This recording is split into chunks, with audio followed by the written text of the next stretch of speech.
It's funny, it seems like the hardest part of these voiceovers is really getting them started and not stumbling on my words. Just like there. Today I have a drawing for you, and this drawing took about 4 hours to make, a little over 4 hours actually. The last one taking about 5 hours, so this one was not quite as long. Although I will say it was quite a bit harder to edit the footage on this one. I'm in a little bit of a hurry because I'm going on a trip soon, and I don't know that I'll be able to do any more voiceovers while I'm on the trip because I don't have a microphone with me. So I was in a hurry to edit it down. And it took me a while to get all the footage down to 10 minutes and 35 seconds, which is about how long the last video was. But I didn't really want to go any longer than that, so just took out unnecessary bits here and there and tried to squeeze it down to the essence. This drawing was an interesting one for me because I started out in the semi-usual style with lots of details and squiggles and whatnot, and then kind of branched out into a different style, sort of a 1930s cartoon style with different shapes and stuff like that. It was kind of all over the place, to be honest, but it ended up kind of looking cool, a little bit coherent, it was quite coherent towards the end, especially when I added a circle to encompass the whole thing. I will say, at the end, I did go a little bit crazy adding some details. I mean, there were places that probably could have used more detail, but after I added some details, I was like, it's just making it look worse, so I decided to stop right there.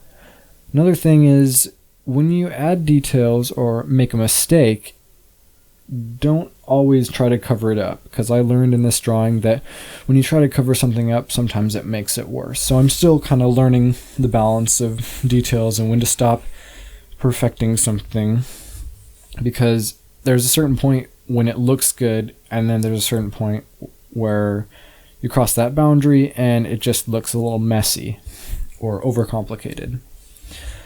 Yeah, because I kind of liked how it looked with the simple lines, and then when I added more detail, it didn't look quite as crisp, to be honest, which seemed counterintuitive to me, but I liked it before. So here you can see I just kind of went for it and drew this big line down the middle, and I was feeling a little stir crazy up in that little corner over there, so I branched out. This is kind of the 1930s style thing you'll see in a bit, where I draw a face on this thing.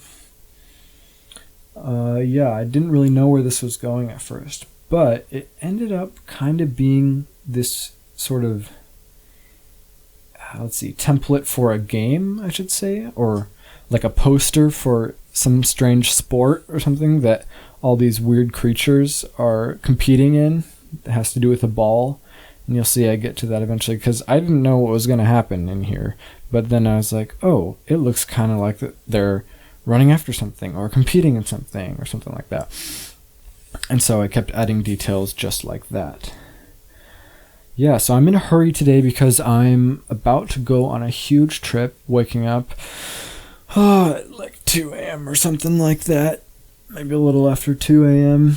just to catch a flight. So I'm making sure I do this right now, and so I can get to bed soon-ish. I don't think I've embarrassed myself too much in this voiceover, enough for me to cut it out, especially considering that I don't want to do that all over again. I will say that I drank some water before I started this, and now my mouth is completely dry from talking. So, I've been getting a little bit tired of this style lately. I mean, I still enjoy it, and that's why I've been doing it for so long, is because I just prefer drawing in this style. It's just more enjoyable to me. Not that I don't like other styles, it's just more enjoyable to me. But lately I've been doing more life sketching and drawing from pictures, which I've also really enjoyed. I've created a few different folders on the desktop of pictures of different people or pictures of different art that I want to try doing gestures of and copies of, just to build that visual library. I'm thinking maybe I'll do some sort of video in the future about visual libraries or artist's perspective or something like that, because I think it's an interesting topic that I kind of have a little bit of experience with. But yeah, I've really been interested in that, trying to get my proportions on humans right, but get it more intuitive, so it's like really ingrained in me, where I don't have to measure it out and think about it as much. And part of getting that to be intuitive is to measure it out, but like a lot, so you don't have to think about it when you do measure out the proportions of the human body later on. Part of the goal for that is this idea that I have of maybe making a graphic novel or comic book someday. That's kind of been an idea that I've had in my head for a while now. I have tried doing kind of spur of the moment, how should I say this? Spur of the moment or off the top of my head graphic novels before. Stream of consciousness, that's how I put it. And that was interesting. I did like 4 pages of that or something like that, just with my Rapidograph, no penciling in or anything, just doing the panels and not even knowing what the story was. And that was kind of a fun exercise for me, and maybe I'll do that more in future videos just to get more content while kind of practicing that style of graphic novel and comic book style. But I will say it doesn't quite satisfy that itch of the real storytelling and the real connection to characters and character development and connection to scenes and environment, although there was some pretty good environment, I will say, in the graphic novel, or the stream of consciousness graphic novel. But I want to develop my art skills even better to really immerse you in the story excuse me, and get my storytelling better, get my writing better, so that I can create something really, really cool, because that seems to be a passion of mine.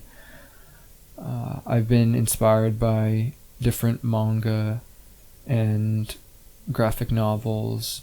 I like some of Astro Boy and some of Dragon Ball Z. I will say though, one of my favorite graphic novels is called, Saints is the second one. Boxers and Saints. Those are really good. The art style is really good, but the story it's just so good, the whole thing. And I've read them several times, so I really recommend those, and maybe I'll link to those in the description box. But I recommend getting them at the library. See if they have them at the library. That's where I got them. And those were just really awesome, the whole story and the art. And I really want to create something like that.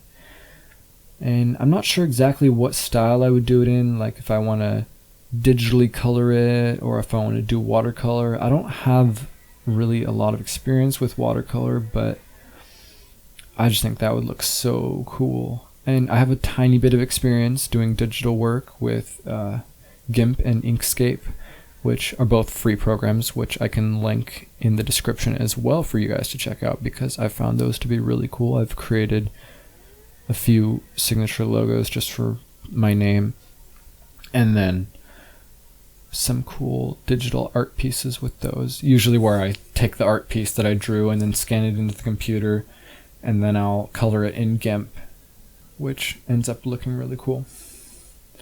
Yeah, so anyway, let's get to the drawing right here. Like I said, this drawing went all over the place, and I kind of went for the clock style, made it look like a clock so that it gave that sense of urgency, that sense of the time's going fast, it's going by really fast, because it's like getting down to the last little bit of the game and they're all racing for the ball, and who's going to score the last half point of the game, just that little bit of suspensefulness. Tried to get that. Okay, so I moved outside for part of the drawing because the lamp in my room was making a really high-pitched noise, and it was bugging me, and it may have caused me a little bit of tinnitus that night or something like that. I don't know. I was up late, and for some reason I had a buzzing or a ringing in my ear, which kept me up.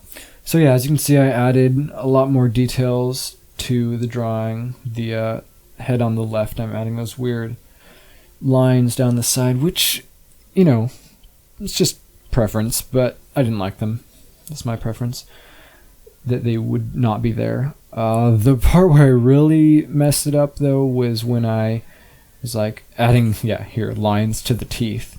It just didn't make it look that much better, to be honest. And then I screwed it up more because I realized I had smudged it, and then I started filling it in, and yes, as you can see, it looks like he has something on his teeth, which isn't terrible. Anyway, that's the whole drawing. Please subscribe. Thank you.